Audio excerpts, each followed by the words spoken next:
What's up, everybody? My name's Combat MP. Welcome back to the channel. Welcome back to your new Captain's Log number 27. This is about a May mega update. I can't believe already we've had this big one that just came out, and they're already talking about one in May. That's amazing to me. This dev is doing what they can do to try to build this game up as fast as they can. They're adding a lot of stuff, and really, I myself couldn't be happier. Haven't heard whether there's going to be another wipe or not. I'm assuming there's not since we just had one. But I guess anything's open in the air now. If I hear anything else, I'll let you guys know. But I haven't heard anything on whether there's going to be a wipe or not. So, Captain's Log 27, May Mega Update. Man, I can't believe it. Ahoy Pathfinders, now that the flux of development related to Atlas 1.5 is settled, we have made a return to our regularly scheduled patches to address stability, bugs, and balance whilst we prepare our next mega update. This is a good time to reaffirm our commitment to ensuring Atlas continues moving forward its ambition of becoming the ultimate fantasy pirate adventure. The Captain's Log will give you a sneak peek of what we currently are working on for May's mega patch whilst maintaining the live game on your side. So, first of all, there's going to be a live stream. But before we get into that, save the date, as next Friday, the 3rd of May at 2 p.m. Pacific Standard Time, which would be 5 p.m. Eastern Standard Time where I'm at, we'll be live streaming some of our upcoming content and revealing more details about the next mega update. The stream will be hosted on both Twitch and Mixer, so you should be sure to tune in. They have the URLs there, twitch.tv at Sell the Atlas, mixer.com /PlayAtlas. We'll also be collecting questions from the community, which we'll be answering live. If you got something on your mind, whether it's about future development plans, upcoming content, decisions regarding features, or how we feel about Endgame, submit your questions to this thread. Just hit the button and go and write down your question, and there's a good chance it'll get answered during the live stream. And now for the mega update. What we've all been waiting for, the mega update. Now that our first large milestone has made it out the door, the team has been working hard on our next major content update. This will include new playable areas, creatures, weapons, items, ship mechanics, and more, much of which we'll be covering in our upcoming live stream. I'm definitely going to be at that live stream. Please keep in mind that this update is an evolving work in progress and thus isn't set in stone. This means that it's open to change, whether it's the visual appearance or the actual intended gameplay purpose it serves. But without further ado, here's the little peek of our content to come.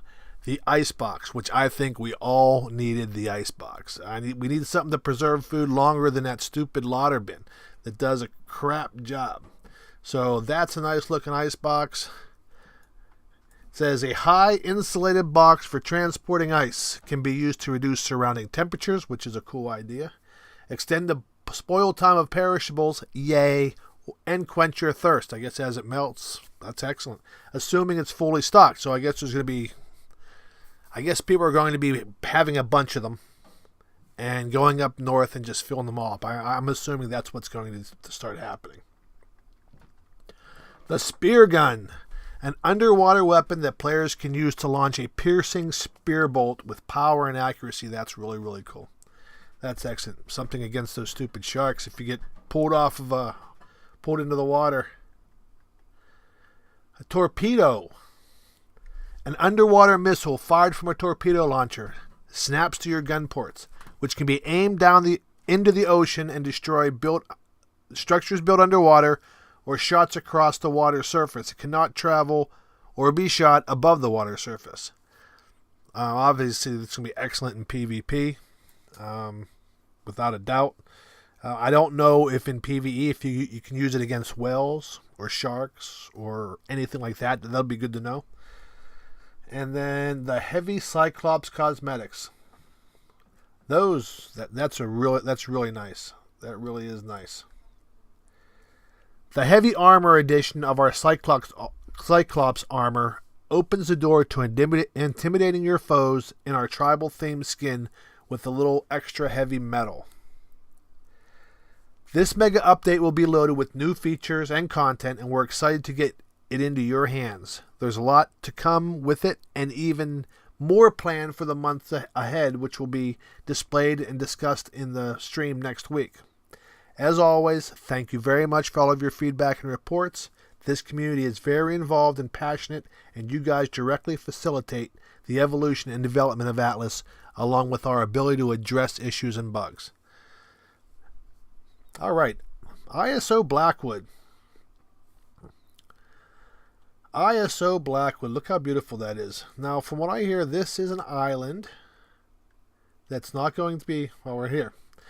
In early June, we expect to be able to release our special mod map, Blackwood, created by ISO, the level designers behind ARK's popular mod map, Crystal Isles. This is not something we'll be supporting specifically on our official networks, as it was designed and intended to be used for single servers, an example of a stunning mod map that can be hosted unofficially. This specific map will be set up so you can still enjoy all the mechanics that Atlas has to offer while hosting it as a standalone server with no additional database setup required. That's a really cool idea if you think about it. If you're hosting your own server, you can do it with this island, and everybody can work off this island. It's also great if you're doing a single player, I suppose. But this is absolutely beautiful. ISO does amazing work. But yeah, that's really nice. So here's your roundup.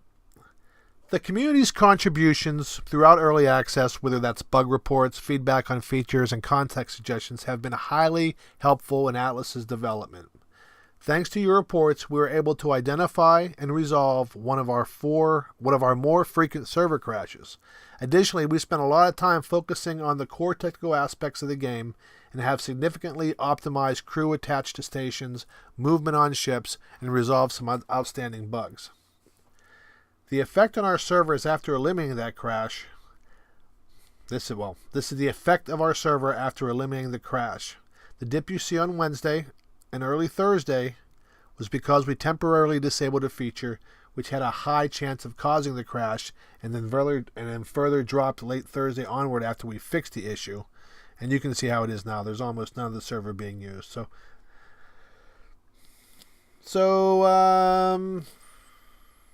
if you want to report a bug, you go to here. If you have a problem with vanishing structure pieces, post here. There was a few patch notes. They fixed an issue where tames couldn't be moved onto ships, and we had that problem, that exact problem. We were out collecting gold, going to some buried sites, fighting the damned. We couldn't get our guys back on the ships. We actually had to go up on the ship, whistle them up, and eventually finagle them up there.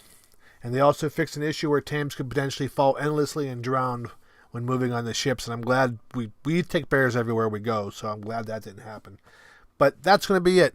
Do me a favor, if you like what you saw, hit that thumbs up button. Leave a comment down below. And if you'd like to receive more of these updates, subscribe. If you want to help me out, subscribe. If you're new to the channel, subscribe. As always, enjoy that game no matter what it is, and I'll see you guys later.